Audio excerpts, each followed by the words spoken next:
My name is Robert Jackson. I'm from Big Sandy, Tennessee. I'm the team lead of the head bearing project for OpenR2.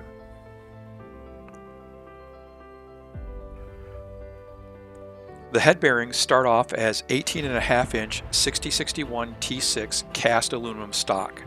The stock is milled down to a 1-inch height and an 18 1/4 inch diameter. The outer race is completed by machining a key slot, a clearance pocket, and 3 1/4 inch threaded holes.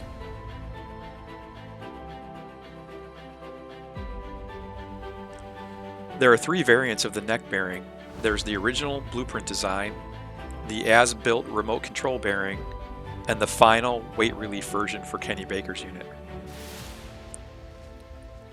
So this is the first version. This is built to the blueprint, and what you'll see here is this has 2 washers, a threaded stud of 2 diameters, and then the nut. Put the washers down. We'll screw in the threaded stud,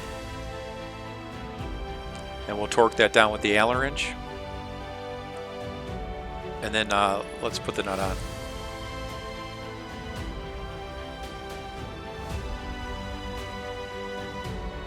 We'll do that again. That's the 2 spacer nuts, the threaded stud,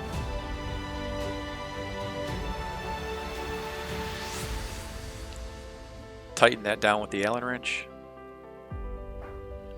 and then the dome would be put on, and then we'll put the stud to lock the dome in place.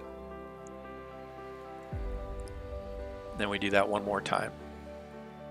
Should mention that the actual order of operations is to go around with the washers and the studs and locking those down first all the way around. Then you drop the dome down, and then you come back with the 3 nuts to lock the dome in place.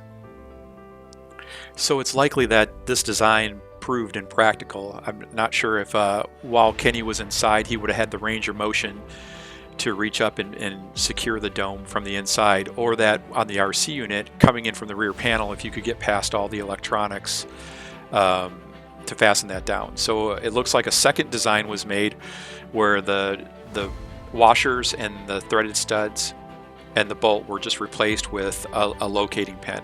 And these pins look like these are just standard fixture locating pins that would have been at the time in any typical machine shop. You just screw those in all 3 locations, and you can just drop the dome down snugly on top.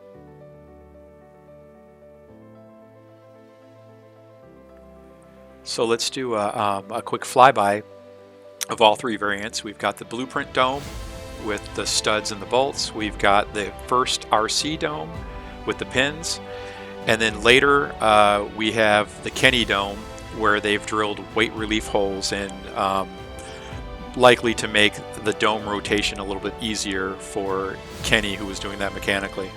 So here we have the entire bearing assembled. We've got the outer race with the pins, and then we have an inner race which is actually made up of 3 separate components: a bracket, a bolt, 2 nuts, and then a nylon bearing surface. You can see that gives us a real good balance between being able to rotate the neck around and having the neck stay in place.